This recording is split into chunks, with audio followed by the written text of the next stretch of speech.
little late. Well, not really. We've been out on the whole time. But anyway, here we go.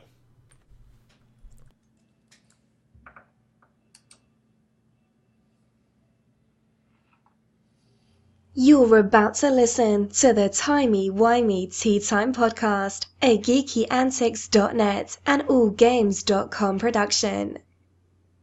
Find out what everyone's talking about.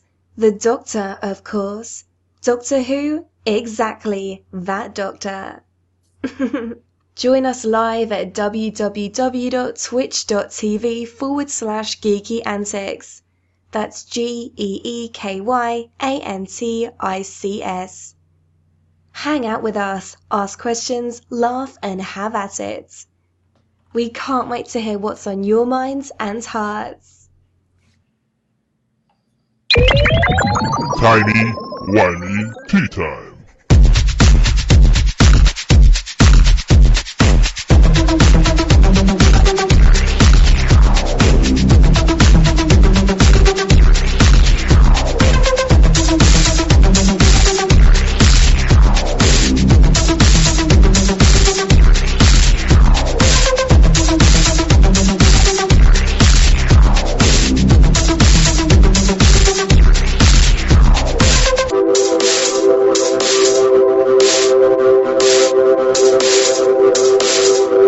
Me gusta.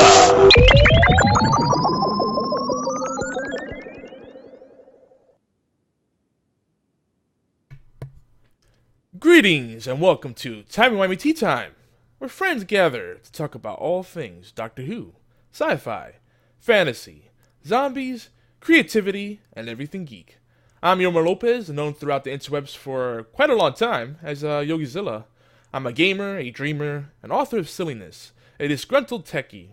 Boy, is that saying a lot. That's actually an understatement.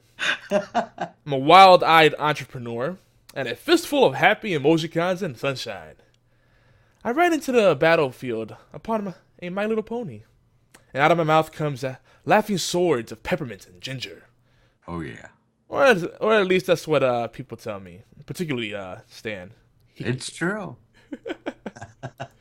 Speaking of the man, we're joined by our good friend, the man we know and love, the poetic, manly voice of Gallifrey, none other than Stan, the man, Farina. And notice, by the way, lots of mans there. Lots of man. I focus on man. You. I appreciate that. Welcome back, bro. Thank you, dude. Welcome back to you. We've been gone collectively as a show for 2 weeks, but it felt like a longer than that, dude. Yeah. I was like, what happened, man?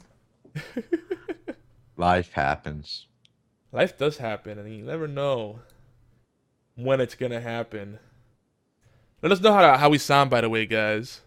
Let us know if we're sounding good. So what you been up to, man? Let's get caught up before we jump into our usual spiel. Because you've been on some adventures. You've been I heard you were LARPing Lord of the Rings, and you had the One Ring, and you were trying to find a volcano, which I'm sure was quite difficult in DC. Do you even have mountains in DC? We have small mountains in not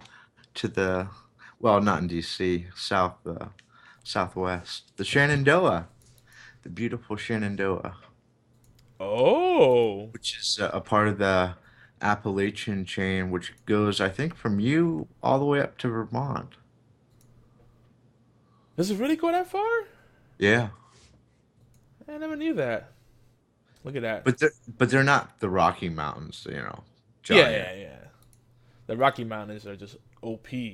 Right. So, guys, if this is the BFT says, we got a LARPer. LARPing is perfectly healthy. Yeah. It's just you gotta do it with the right people and in a controlled environment. If you start doing it in random places and public places, that's a little weird. Like staying in character all day or all week long.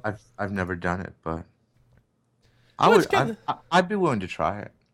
Yeah, I think it's a good fit for the kind of stuff we're into because Oh, I love the it's costume, man. I would love the costume. yeah, and just the storytelling aspect, getting to Right. character and staying in character. That's fun. Yeah. It's kind of like D&D, but to a greater Man, scale. I want to do D&D podcast. You know, Dude, if we can integrate that into Timey-Wimey, that would be great. But that would be so cool. I think the only way we could do it, and I've been thinking about this, I actually had the guys from 42 Level 1, which we also do Star Wars Rebels cast now on Fridays on GeekyAntics.net, folks. I can't understand their accents, man. I know they do have really heavy accents. They are true Scotsmen. But we were talking about doing Star Wars. What's that one game they got? The Rebellion. God, they have so many Star Wars games, but it's like a D20 based game. It's like Dungeons and Dragons, but it's Uh-huh. lighter. It's more about it's more about the narrative and the Uh-huh. characters, not so much about stats. Because in D&D, the thing that's tedious about it is you have to have calculators and lots of paper, and Right. you don't just deal with the character sheet. You have to everything's the dice roll and calculations. Like, Why okay, can't I we want to do open that this with the door. computer? Yeah, the computer tools help with a lot of that stuff, but Uh-huh. those campaigns are still really tedious. And D&D, everything is a dice roll. It's like if you have a GM or DM that really wants to be a jerk, you Mm-hmm. know, that you say, I want to sit down in this chair. It's like, okay, well, roll the dice to see if you're successful with that. What? Like, who's gonna fail at sitting at a chair? Right. But that's part of the fun too. But if you guys watch roleplay on Twitch.tv, twitch.tv/roleplay, they beat us to the punch because that's something I think about doing for the longest is doing live D&D sessions and, and maybe inviting viewers or whatever and doing stuff like that or just playing any kind of tabletop game that translates well in that kind of thing. But they Right. do like a single campaign takes them weeks or months because they split it up into like several like 3 to 5 hour sessions. I mean, that's hardcore. I think what we could do, and Ali and Andy have a similar idea. They want to do with Star Wars game, but I want to just do Twitch stream. It won't be a weekly thing, maybe monthly. We'll just have different dates for it and do it that way. And then maybe if it picks up steam, we'll do it more regularly because you gotta. There's a lot of prep involved with that. You gotta Oh, make yeah. sure you carve out that time. But that'd be awesome. Yeah. But speaking, we gave the love to GeekyAntics.net, and we are on twitch.tv/GeekyAntics right now. We're also live on allgames.com, the All Games Radio Network, which, if you don't know, is where G4 TV got its start.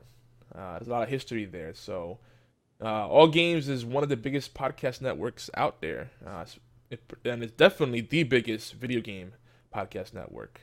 So, make sure you check us out there, and ideally, start both streams. Do the allgames.com, go there, hit play on the little media player, and also go to twitch.tv/geekyantics and start the stream there. That helps us out because numbers. Everything comes down to the numbers, unfortunately, but that's what keeps momentum going. But yeah, and then you can be part of the Tea Time experience as it happens. Join us in the conversation like BFT 9000, Spathizilla. We got Fish Mouse Cat. Yes, I got it right. TGG Fish Mouse Cat. Good guy. There's some other people that are unnamed right now in the Twitch chat. And on IRC. Obi's probably lurking, I'm sure. He says he's always lurking. Yeah. In the ether of the internet. We also have on IRC, we have Raginator. We have MXT. Warham, who keeps disconnecting and reconnecting to the IRC. I don't know what's going on there. Fifth Dream, D Blue Guy. A bunch of cool people. A lot of regulars here. But anyway, let's move on here. Let's do a quick... The most important part. How are you going to join us on allgames.com or twitch.tv? If you don't know what time the show is on, where are my manners? So yeah, the Timey-Wimey Tea Time experience is every Saturday. Every Saturday. Unless a meteor hits or we're moving or things to be out of our control. There's only so much you can plan In a ahead for. casino. Yeah, well, is that what you were doing? Is that why? Oh, Stan. Stan. No. Where's the love? I have to pay for the internet bill. We might have to intervene. No, I had to pay for the internet bill so that we could continue the adventure. Fair enough. When you need quick cash, there's not very many options, besides beyond whoring yourself out, which is not a good thing. But then again, a lot of us do that in corporate America anyway, so it's all a matter of semantics, right? Right. Anyway, TWTT is every Saturday at noon Eastern, 9 a.m. Pacific, 4 p.m. in Madrid, 5 p.m. in London, and 7 p.m. in Bucharest. Awesome. Now, let's do a quick rundown of some TV highlights and real-life events. I think we covered all the real-life stuff, though. You've been on your Hobbit adventure. Yes. I've been getting situated with my family here in a new house and hoping that a tornado doesn't whisk us away. It's really creepy, too. When the wind passes through, you hear like this howling sound. Do you have a storm cellar? We don't have a storm cellar. That's the You bad don't have a storm cellar? Do you get No. tornadoes there? Augusta, generally, the tornadoes go around us. Uh-huh. But I'm in that dangerous borderland area where it's more rural and the tornadoes might skirt us. Uh-huh. Before we were more in the metropolitan area. We were in the metropolitan area. Everything was close. I mean, you could walk up to Best Buy if you really wanted to. Uh-huh. But yeah. So we're gonna definitely get some inclement weather. But anyway, we do have storm windows. I should tell you something. We need a storm cellar. I'm gonna just dig a nice deep ditch. Like, just jump in the hole. So anyway, we hope everybody's been doing great during our time away. We missed you. Yeah, definitely. And you know what? Right off the bat, I want to encourage everyone to leave us some voicemail. That's one of the best ways to connect with us.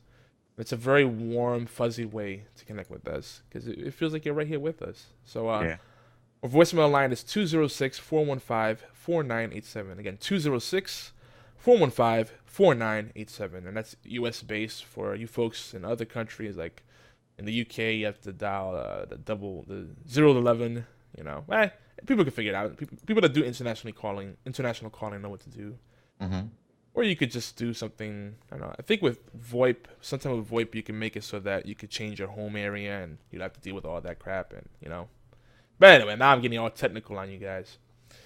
So, some highlights on stuff that's happened in the world of media, TV world particularly, while we've been kind of away.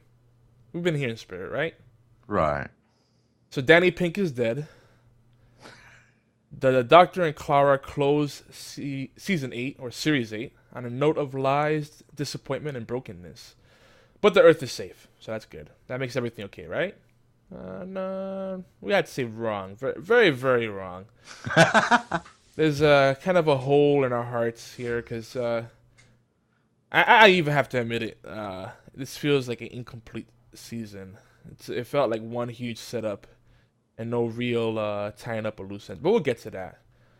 Meanwhile, the European Space Agency confirms that Rosetta's landers on Comet 67P, and you have to help me with pronounce that. I was wondering, Churyumov Gerasimenko. Yeah, I heard it said like a couple of times. I know I'm still gonna mention it, but yeah, what a mouthful! Holy hell!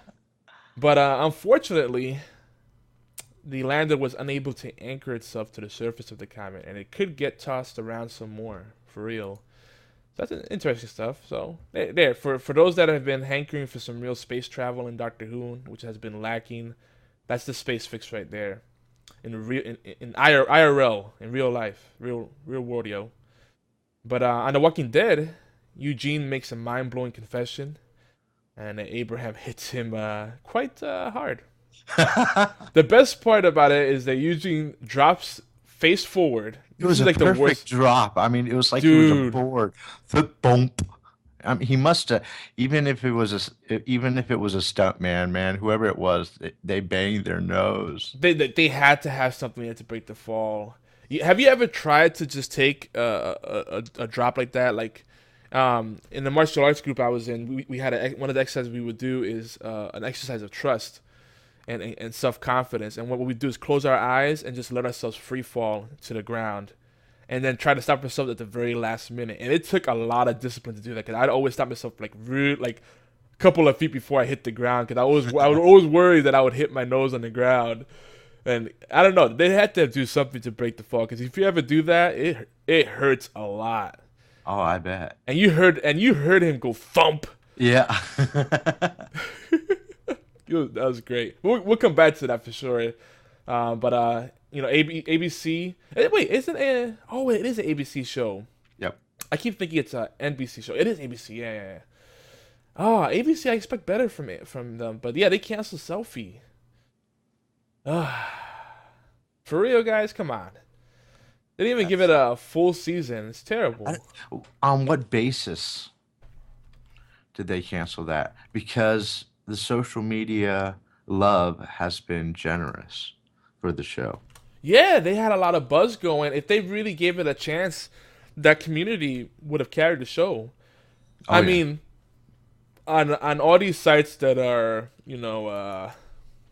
questionable ways to obtain your TV and movie fixes, all the comments saying, the internet, they don't pull any punches when it comes to criticism. It was overwhelmingly positive, everything that people had to say about the show. So I get that they still go by Nielsen ratings and all that crap, which is a very archaic system. But yeah, I mean, there's only they said, I remember reading somewhere that there's only 2,500 or 25,000 Nielsen boxes in the United States. And they swear that the sample size of the data does not impact the ratings at all, that it's better to have a smaller sample group than a large one. I don't know, that seems a little bogus to me, because that's like assuming that everyone has the same kind of viewing habits. You know what I mean? Right. I would think a greater sample size would be more accurate. I don't know. There needs to be some reform with that system. It's also too easily played with, rigged. Is it? Yeah, I think so.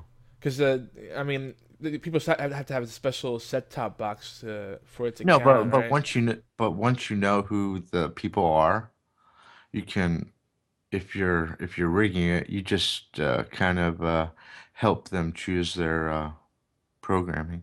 Yeah, that's true. That's true. And it's really weird too, because a lot of people that are chosen don't even know it, because you get this strange manila envelope in the mail. And of course, my dog decides to be a total tard right now, but you get this strange manila envelope in the mail, and it's kind of nondescript. We actually got one before, but I ignored it because I didn't realize what it was. And when I finally opened it up, it was this survey, and if you complete the survey, you pretty much are guaranteed to get the Nielsen box, because you've already been pre-selected or whatever. Very interesting. But they pay for your cable bill or whatever, right? So that part's cool. But it's just so selective with it. Anyway, yeah. And the thing about it too is that the viewing habits of Nielsen of TV have changed. So Nielsen, the main ratings they go by, from what I understand, is the day one, the live viewing, and they have something like live +1, and the +1 is DVR within a 2-day window. That's the only thing they really count for the main ratings. They have other rating scales within Nielsen, but that's the one they really take into account, which is stupid, because a lot of people, they may work during the weekend, they watch all the TV during the weekend or when they're off. No, it's an outdated system, dude. Yeah, that makes you sad. But in more important stuff, because those are first world problems, right? So in Syria, civil war rages on, and Arab Spring was no spring, as we see with a little perspective. It's wildfires burning with hate, prejudice, violence, intolerance, grabs for power, and worse. Here in the U.S., Republicans have captured Congress. The economic recovery has been, OP, if not a total lie. And the weather has been quite extreme. It goes from being really hot and humid to like bitter cold. And well, actually, I'd say the climate has been OP as a whole. Just economically, really like real weather, and just like politically. It's crazy. And in gaming, the EA, another great intelligent company that I love so much, has pulled the plug on the MOBA Dawngate. It'll be officially dead in a little less than 90 days. I think 80 days now, or 79 days. I forget the actual countdown. And as I mentioned before, I moved and I has the internets again. Yay! Yeah. These are very interesting times, bro. They are. So here's what we have for you guys. We have quite the adventure. We hope you come along with us. Don't be shy. Don't be scared. Don't worry. We won't banter much more. But in the first half, we're gonna have some comments and reflections. We're gonna share our show/call-in information. We'll do our usual who's who, our intro to Doctor Who. We actually skipped that just to keep moving along. All right. And then we're gonna do our series 8, episodes 10 through 12, the season finale arc 3 of episodes. Doctor Who. Yeah, 3 episodes. Well, technically the last 2 were the season finale, but we'll just say the last 3 were the end of the season. Because episode 11 and 12 were actually a set, but Right. that's just being technical. In the second half, we'll have our big stuff, little stuff. We'll talk more Doctor Who and a little Walking Dead. Then I'll have our community interconnect where we do more comments, do some plugs and all that good stuff. Then we'll revisit our soft kitty contest. Yes, it's still going. We have to still figure out some things with it.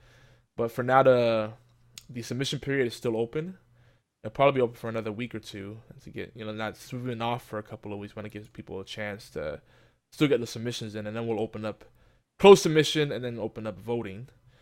And then depending how the momentum's going, I think we're going to do a nice little post show. And we have, Stan has carved out some time for us. So we get to have fun and hang out. Have an extended tea time. So expect an extra show, the post show. That's pretty much it. So, just want to assure you guys, now that Doctor Who is on a little break until the Christmas episode, we'll be talking more The Walking Dead. And hopefully getting some new creative pieces out to read live. We're even dabbling with the idea of doing a radio drama. I'd like that. Yeah, that'd be awesome. And we'd like to get you guys involved too. There's a lot of wonderful people that have called in that have great voices. So if you want to just do it'll be like a mini drama. I don't think we should do like something where it's like 50 to 100 episodes. Maybe it's like a quick radio drama where it's like 5 to 10 episodes. That'd be a fun thing to do. So if you're interested in doing that, let us know. You can tweet us your thoughts at Yogizilla, that's me, at Farina, Faryna, that's Stan, and at GeekyAntics, that's our main hub, or just, and I also use the hashtag TWTT, Timey-Wimey Tea Time, and we'll keep the banter going and we'll brainstorm a little bit. Awesome. But Stan, I know you missed this terribly. You know what I'm talking about? Yeah. He's Oh no. He's ready. Delectable geeky comments. That is so epic. Oh, and we're getting a lot of, particularly Andy, aka Spathizilla. He's like, cooking with geeks, telling you. That might have to be a goal. We had to do some fundraising and try to make that a hard goal for like 6 months. Because now we have a nice big kitchen, so I could totally do it here. Put some cameras in place. Oh man, Awesome. or at least get a little GoPro. I can have the kids help out with it. Oh man, that'd be fun. I've been like experimenting with some recipes recently. I did like these weird, I kind of looked at the pantry. I'm like, we have diced potatoes. We got a little bit of this, a little bit of that. And I just threw something together and it came up pretty good. Mm-hmm. That's part of the fun of cooking, especially when you cheap eats. That'll be my theme at least. It's like finding the Curry, man. Curry is cheap eats. It is. BFT's like, it's already been done. It's called Nerdy Nummies. Yes, but no one, I guarantee no one has worked the angle of geeky slash nerdy and family oriented.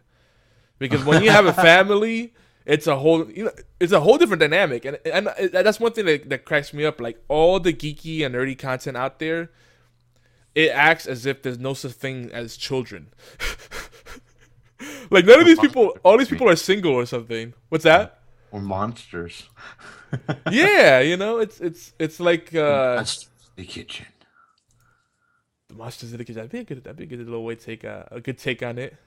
Have the kids dress up as monsters, literally. But yeah, it's just so funny. Like geeky content exists in a void where like there's no such thing as children. Kind of like Doctor Who. Doctor Who is kind of like ignoring children. Yes. Andy, that was not. Hey, for those of you that are single by choice, I'm not poking fun at you folks. But it's like I just find it funny. Like that we don't get any representation in geeky content. And I know a lot of people that are like, I'll never have kids. I don't want them. Some people just haven't had the luck yet. Your time will come, trust me. But if people are like, no, you can't be a geek, a true geek or a nerd and have kids. It ruins the flow. It's like, I don't know about that. Geeky dads, geeky moms. We need to see more of that love. I don't know. That's my little rant. But anyway, it's time for some comments. So, one comment I forgot to mention earlier was from Walker StalkerCon, Judd Basil from Starbase 1552 Comics, based out in Tennessee. I'm paraphrasing him here, but he had a lot to say about Doctor Who Series 8. He basically said, I love Peter Capaldi as the Doctor. I mean, he said, I love him. He doesn't take crap. His deadpan humor and salty ways are humorous. He reminds me of a John Pertwee. Or a Colin Baker, or a dog that likes to bark incessantly. Oh, sorry, he didn't say that part. I think he's what Eccleston could have been if he stayed on the show longer. Now, comments like this make me really want to go back and revisit the old Doctors, because I can see it, but I also like it. It's not fresh in my mind, but I can definitely see it. What do you think, Stan? I don't know. Season 8 is died for me. So.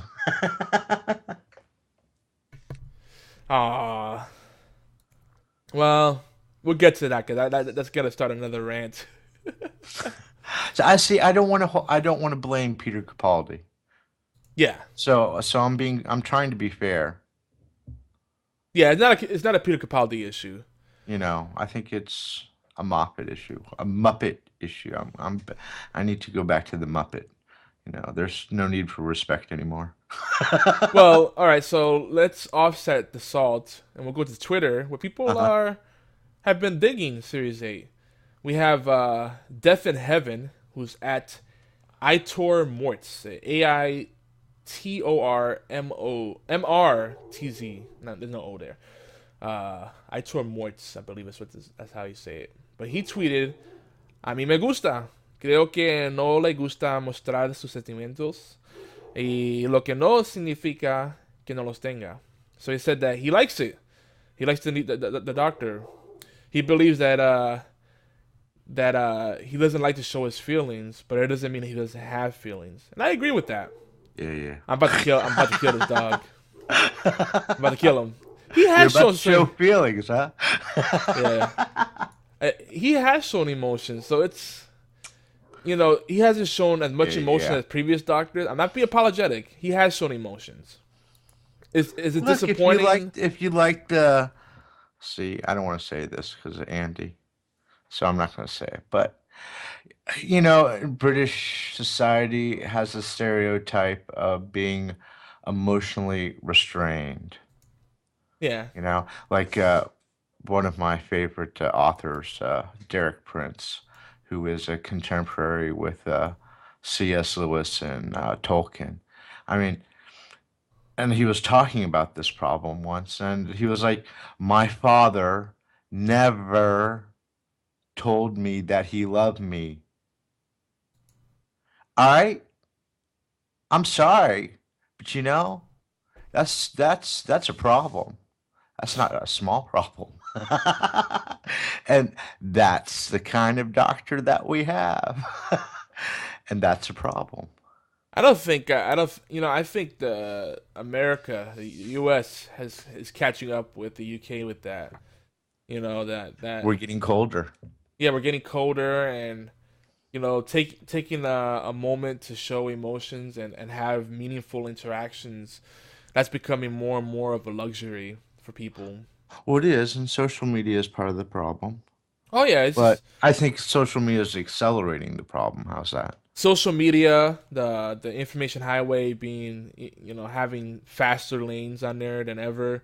Information is traveling faster than ever. There's so much content out there, and it's overwhelming. So people just turn off the parts of their brain that say, "Hey, let me form meaningful connections and uh, you know just tell someone I love them or appreciate them. Take the time out to just stop and smell the proverbial roses. And people Right. don't do that. So it's not just the UK, but I can see it. I mean, the UK people a lot of people I know in the UK tend to be very reserved and uh, downplay emotions. You know, We're not picking on Andy we're not, but it's like when a moment starts to get a because little sappy. Andy has emotions. Yeah, he does. But just in general, humankind is kind of like I notice a lot of people I know, moments start becoming more emotional, and you feel vulnerable. People deflect by making a joke or changing the topic. You know, heck, I experienced that with some of the people I love the most in my life, and it's like you want to have a deep conversation. It's like not now, or will you stop? Or it's like, that's kind of the people in general. Is just we don't like that feeling vulnerable. That's really what it comes down to, I think. Hey there, that's Spath. You're an emotionless monster, like Cyberman. BFT is bringing it back to Doctor Who. All right, so another Twitter comment from our Arturo Diaz, and then he's at Arturo Diaz LM. He says, igual espero una buena sorpresa. Clara, my impossible girl. La amo, pero me llena de intriga cada vez más. So this is actually from a couple weeks back before we saw how the rest of this series unfolded. He said that he too awaits a great surprise, and he talked about Clara as the impossible girl, and he said he loves her, and she fills him with intrigue more and more. Now, Stan, talk about that a little more, and then read the next comment. And I'm gonna go put a muzzle on hit the mute button on this dog. Stan, we lose Stan? Oh, you didn't. Okay. Okay. So what do you think? Comment on So that, and then read the next comment. I'll be right back. I don't know. I mean, I liked Claire in general.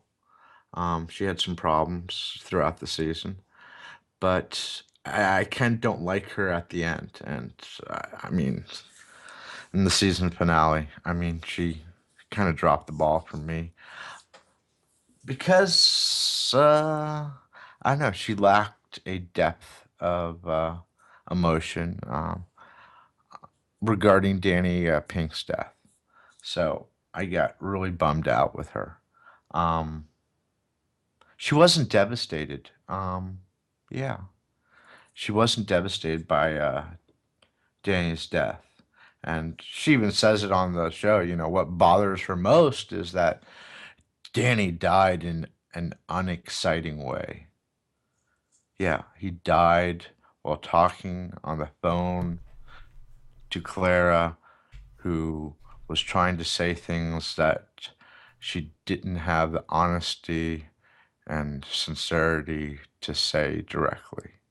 And he was trying to pay attention, and a car hits him, and he dies. So I don't know. Oh wait, you jumping ahead now. Yes, I am. Yeah, Well, no, I'm addressing the comment about why I don't like Clara anymore yeah. I, because I uh, if she can't love, she's not worth loving. Ooh. Yeah, I'm not gonna touch that one. We'll completely derail. But Yes, we will. our last comment in the first half, much more lighthearted.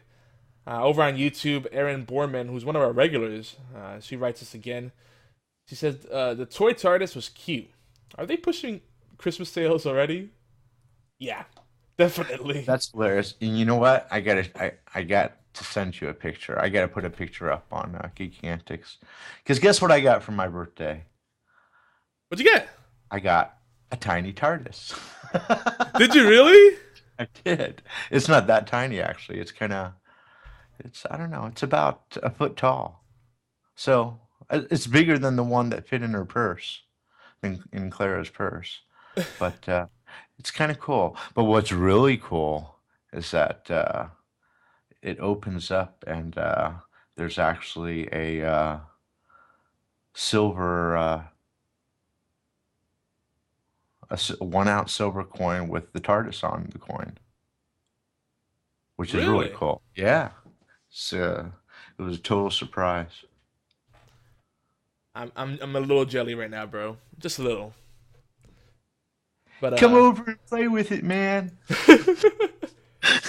I got a set of sonic screwdrivers and Yeah, I that's do awesome. I do have a little TARDIS that it spins around in the base. When you Oh, lift that's it cool. up, it Uh-huh. makes different sound. It makes the liftoff sound and everything. Pretty cool. Awesome. One of these So days I'm toy gonna just fiddle with. TARDISes are good. Yes, they are. The yeah, there's still a big part of Doctor Who that brings out the child in us. Yes. But I think that covers that. Uh, Sam, why don't you let people know how they could join the conversation? All right. So you can comment on YouTube, Stitcher, iTunes, Spreaker, or geekantics.net. Call in and tell us what you really think. If you're calling within the U.S., it's 206 415 4987. If you're calling from outside the U.S., it's 011 206 415 4987. You can on heart and email. Email us, yomarstan at twtt at geekyantics.net. Indeed. And if you miss us while we're away, again, Twitter probably the best place to go. Oh, yeah. At Yogizilla, at Farina, that's FARYNA, and at GeekyAnti. So you can use the hashtag TWTT. We also have official TWTT forums on geekyantics.net/forums, and then our mail list subscription form, which is bit.ly/gang mail, and gang is all caps, GANG, and mail is all lowercase. Unfortunately, MAIL. yes, mail as in email, not as in a mail review or anything weird of the sort. It's just weird that those shorteners are case sensitive, but I see why they do it. Right. But anywho, So we're skipping over who's who. yes. Suffice to say that we'll just say Doctor Who is an awesome sci-fi show. Usually we could recommend it wholeheartedly. It has been running for 50 plus years, so that there's plenty of great content in there. Now, Series A is debatable if you know it's worth recommending. Now, why 50 plus years, but we're at Series 8? Because there was a reboot in 2005. Or not really reboot, but they came back in 2005 after a little brief hiatus. But 50 plus years of audiobooks and novels and all kinds of expanded universe stuff as well. Comics, you know. Yeah, that's it in a nutshell. And it's time travel Awesome. and space travel. You know, it's worth checking out. I still love the show. I'm looking forward to Series 9, but Series 8 has been quite divisive. And To say the least. yeah, and it gets Stan and I going from bromance to temporarily disliking each other. But You know what we so need to do what's that? since Doctor Who is over for a bit? I would love to go back with you and watch some of the old stuff. And I'd like to see if some of my complaints about season 8 are true of previous doctors and seasons. I can almost guarantee if he went back to Colin Baker or John Pertwee, I don't think I'm going to have the same issues that I have now. you'd find them emotionless in some aspects and lacking compassion. Tom Baker, Well, let's see. Let's somewhere see, in the man. middle. We're going to do it. Yeah, no, but you know, Tom Baker was warm and fuzzy just because he had that smile and the goofy face that we all know and love, the big schnoz. I mean, Care for a jelly belly? yeah, and the jelly belly. I mean, you can't get mad at that. So that was his way of showing emotion. It wasn't Right. very dynamic emotional range, but you felt that warmth. Uh, Peter Capaldi, the way they've written him as the 12th Doctor, he's very deadpan, but it's still there. I think.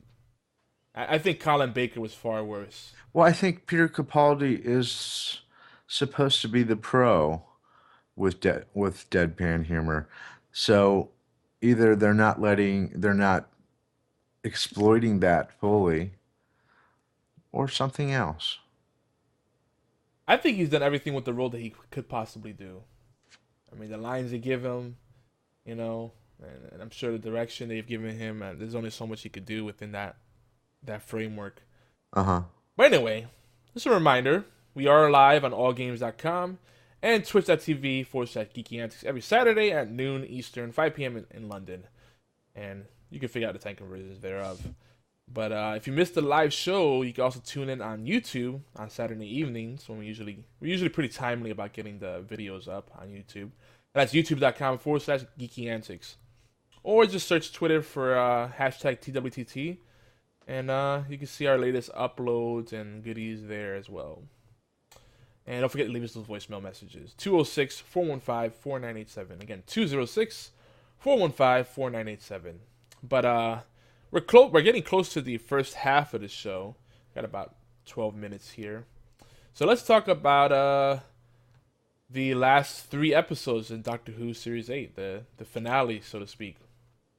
So All right. we had trees, we had the afterlife, and Cybermen. All right, that sums it up. Nice knowing you guys. See you next week. Nah, I'm just kidding. So Daddy Pink is dead. He's hit by a car while talking to Clara on his mobile phone. Oh no, Clara lost her boy toy. Yeah. I could, you know me, man. I'm the kind of guy. I'm the kind of sap that cries during an animated film, or I get choked up during things that most people are like, oh, whatever. Or if I see an animal die in a movie or a show, like that really gets me. Like, I'm a sap. I'm a sentimental fool. But when Danny died, I was kind of like, okay, cool. That's a failure of the script writer.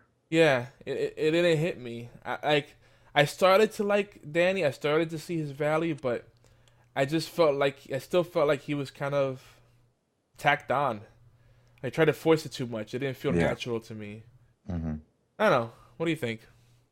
Yeah, well, I really don't like how Moffat handled death and loss in the last 2 episodes. It was cheap, selfish, and it lacked depth of feeling. I mean, okay, fine. It drove Clara to betray the doctor, and, that's another kind of problem. But I wasn't, what I was saying before is I wasn't convinced that she was devastated by Danny's death.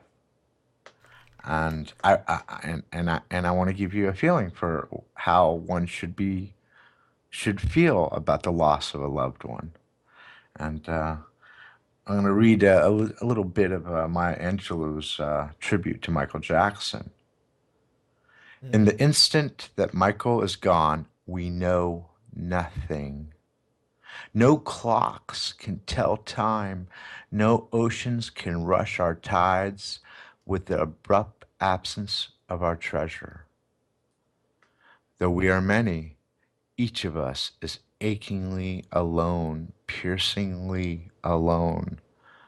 Only when we confess our confusion can we remember that he was a gift to us and we did have him. So that's what I'm talking about. I mean, Claire doesn't have any depth of emotion about Danny's loss. Yeah. So, what does she mean by love? Hmm. I mean, you know. You know, this Clara, to me, is a very realistic character, and I'll tell you why. There are so many people that have cheapened the word love. I would say the majority of the world, no matter where you are, Hmm. has no clue what love is. What most people say is love is just fleeting infatuation, heated emotions, roller coaster rides. That love is a choice and a consistent effort, not just a feeling that you get when things are good. Right. Love is what happens in the absence of the good and when things are tough. In my opinion, that's what true love is. Right. And that's a real sore point for me. I like when I see young people saying, "Oh, I love him so much," or "I love her so much," like my kids, and I'm like, "No, you don't really know what love is. What you're feeling is a deep attraction, an infatuation, perhaps, And the excitement, right. an excitement of the newness."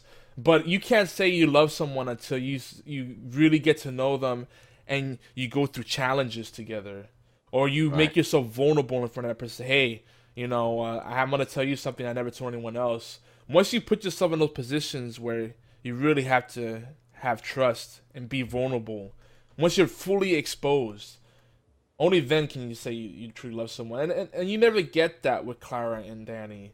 Right. So Which is it why, it's always been bothering you, you yeah, know, this Claire Danny thing, because it just didn't feel real. it was frivolous to me. Yeah, exactly. And I can't stand the way media portrays relationships. Like all of it to them, relationships are, oh, you go out on dates to restaurants. Oh, you sit home and watch TV. That's cute, but that still happens in the good 10% of the relationship. What about the 90% where you're trying to work through problems and talk about things and having real connections, and not just inundating yourself in crap and media, to avoid that connection.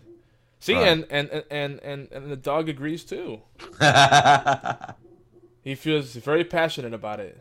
Thank you, Tank. Exactly. Thanks for adding to the conversation. But now Michael Jackson. I'm glad you brought this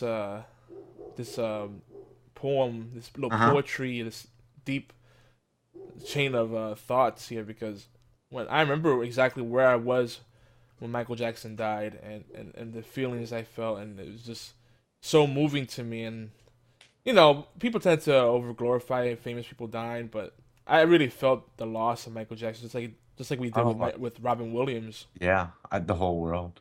Yeah, I mean, you Something know, something was taken from us. yeah, exactly. And I didn't feel that with Danny. It upset me because, I mean, BFT says that he was mad. He was really mad when he killed Danny. Uh-huh. But I do like the way the reaction of the old lady when she picked up the phone. Uh-huh. Like, she did that really well. Relaying to Clara, like, What happened? what happened, and just that And she had emotion. yeah, she had emotion. But other than that, it just felt like, okay, so cool. Moving on. Yeah, it's just they could have done it so much better. I don't know. And there's the other scene that really bothered me. I don't know how BFT felt about it. But when Claire gets to talk to Danny on the phone, and you know, Danny realizes the loss, and Hmm. he's so overwhelmed. All he can say is, "I love you." And she's like, "If you say it again, I'm gonna hang up on you." Yeah, that did That made me so upset that. because I gotta agree. Go ahead, I bro. Go mean, ahead. he couldn't say anything more important, and so he knew that he had to say that as often as he could because that might be his last time of ever saying it. He got his chance to say it one more time. Yeah, And she was like, "I'm gonna hang up on you." Tick. yeah, that What's definitely. up? That bothers me because, yeah, if you overuse "I love you" or just the word "love," it loses its effect. But it But was you in the have to right understand. moments. Yeah. Yeah, yeah, it was the right moment for him to keep saying that. Like he Right. was feeling helpless. Words don't come to you. Like that's real life. In Right. real life, when you're in those really intense moments with someone you care about, you don't think about like let me think of a real epic monologue epic speech to it wouldn't be a monologue if you're talking to someone. Let me an epic speech to give you something really snappy to tell you. You don't think about pithy quotes, in the moment because Right. the emotions overwhelm you. It was a very real scene. And Clara was like, "If you say it one more time, ultimatums in relationships, don't do it. It's not healthy." That's not love. Yeah, you can't say, "Look, I'm gonna give you a chance, but one more chance, and if you mess up again, it's over." No, that's just not That's healthy. that's not love. It isn't, but people do that all the Uh-huh. time. Sometimes people do it. I've done it at times out of in We the all heat. make mistakes. Yeah, Yeah. and you get impulses take over, but don't do that. It's just that puts people in a bad mindset. Right. But it's time for an epic moment of truth before we hit our halfway mark and go into a little intermission. So here we go. I'm gonna try to do All right. a real. Hold on. All right. Epic moment of truth. I like that. All right, what you got for us, Dan? All right. So another one of my great disappointments with the season finale is the More lack. disappointment. Yeah, man. I just but I'm glad because the season's over, so therefore disappointment is over. Aw, sad panda. So, one of my disappointments with the season finale is the lack of the epicness and horror of war that Moffat wants to suggest. Mm. And so I went and looked for an example of a storyline that would give us the kind of feeling that we should have got from the last episode. Joel Rosenberg does it right in his bestseller, The Auschwitz Escape. A terrible darkness has fallen across the world. The Nazi regime, under the leadership of Adolf Hitler, has surged to power and now holds Germany by the throat, and all of Europe trembles. And this is what Joel writes to give you a feeling of what the threat of war is like. Happy birthday, dear Jacqueline. Happy birthday to you. With that, the room erupted in applause and smiles and laughter and great joy. Jacqueline looked radiant, and Luke knew that his wife Claire and their two daughters would have loved to be at his side. Claire had made the doll and written the card, and Lily and Madeline had colored it and made it special for their beloved cousin. But despite their protests, Luke had forbidden them to come. The Belgian border was no place for his family, certainly not now. As Jacqueline made a wish and blew out the candles and Monica cut the cake, Luke dutifully distributed the forks in his hand and then stepped back into the kitchen to get a couple bottles of cold milk. Then, without warning, the house was rocked by an enormous, deafening explosion.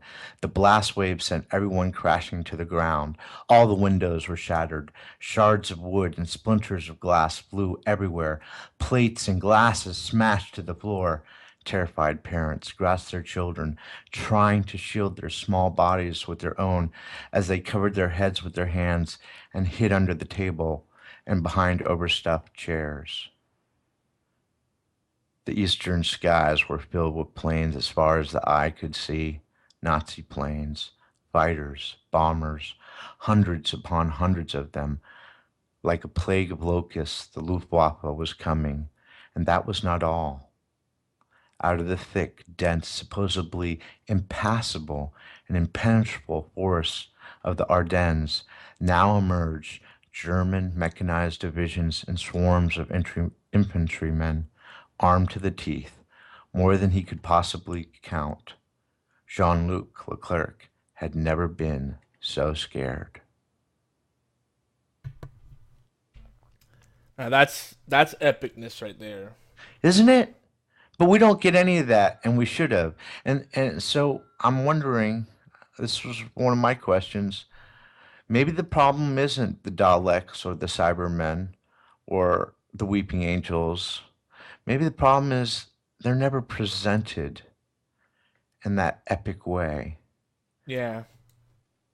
Yeah, Just something I don't know, for Muppet to consider.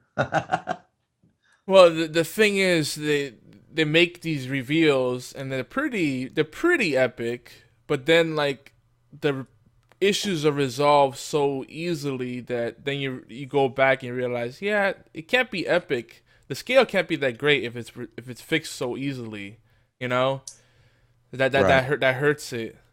Um and there's more to epicness than the scale of things. Okay, it's a world level, a universal level kind of event, Right. cataclysmic event, apocalyptic event, whatever. You don't get that sense with the in episodes 11 and 12 when the Cybermen, uh, you know, start taking over, and pillaging the graves and bringing the dead back to life. You Yeah, that should have been epic. Yeah, I mean, but you don't get the sense of impending the doom. dead rising. Yeah, they had a missed opportunity there. They could have totally cashed in on the zombie trend. Yeah, they could have. It was just really downplayed, kind of a muted scream. But we're gonna get back into that. We're gonna get deeper. I know there's a lot of stuff we haven't talked about in Series 8. We're not done yet. Trust me. We're just trying to keep a good pace going, and I think we should just take our break now before we get into any other thoughts. Okay. During the break, it's gonna be a brief break. You're gonna hear a beautiful song, "Lift You Up," from the Moscow team, Aro Sonic. Did I get it right this time, Stan? Perfect, dude. And don't forget, guys, you can always catch the full TWTT archive. If you prefer videos, we have the playlist at bit.ly/TWTT playlist. And TWTT is in all caps. Again, case sensitive. But, yeah, and of course, the easiest place, GeekyAnti.net. And for the live experience, don't forget to show some love over at allgames.com, where you can join us on IRC and just listen to the audio only feed, which is it's usually pretty mobile friendly. If the website doesn't work, you can always try Stitcher, because All Games has a live Stitcher feed as well. So lots of ways to enjoy us live or after the fact. So without further delay here, some música. Oh yeah. Oh yeah.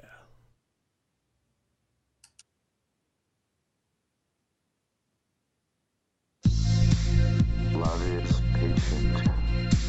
Love is kind and is not jealous. Love does not brag and is not arrogant. Does not act unbecomingly. Does not seek its own. Is not provoked. Does not take into account a wrong suffered. Does not rejoice in unrighteousness, but rejoices with the truth. Bears all things. Believes all things. Hopes all things.